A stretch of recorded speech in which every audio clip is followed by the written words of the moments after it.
गरीब किसान की कहानी।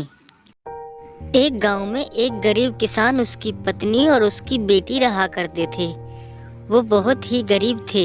इसी बात से उसकी पत्नी और उसकी बेटी चिड़चिड़े से रहने लगे। एक दिन उसकी पत्नी उससे कहती है, देखो जी, घर में कुछ खाने को भी नहीं है। मैं ये कह रही थी कोई तुम काम धंधा ही कर लो जिससे 4 पैसे आ सके।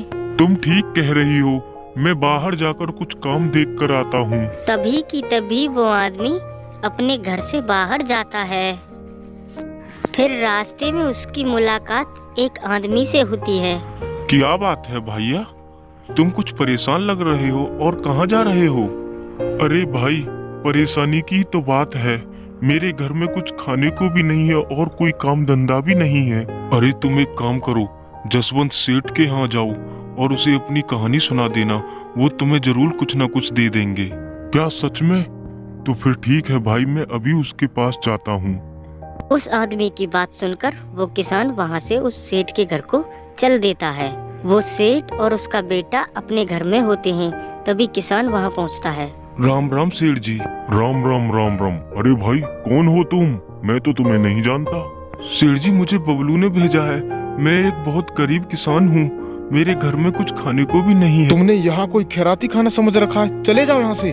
आ जाते हैं मुंह उठा उठा के। रुको बेटा, ये यहाँ खुद नहीं आया, इसकी मजबूरी यहाँ इसे लेकर आई है। अरे पापा, मैं जानता हूँ ऐसे इंसानों को, पैसे के लिए कुछ भी कर सकते हैं।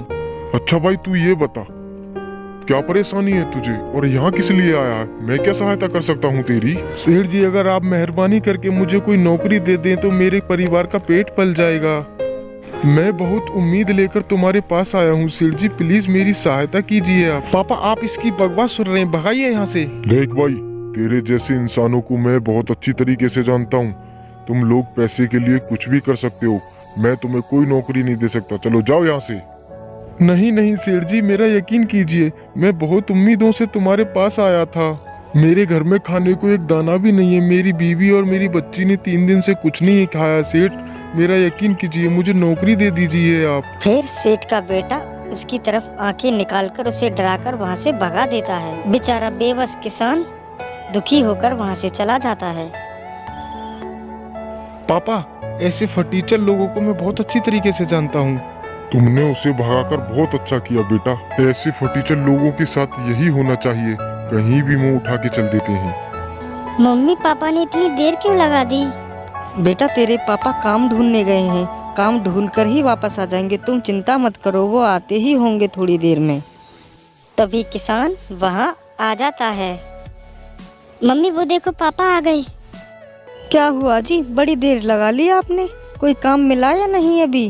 सावित्री, हमारी किस्मत में धक्के खाना ही लिखा। मैं एक सेठ के पास गया था, उन्होंने मुझे बेइज्जत करके भगा दिया। कोई बात नहीं जी, गिरे में सब लात मारते हैं। आज हमारी किस्मत खराब है, इसलिए कोई हमारा साथ नहीं दे रहा।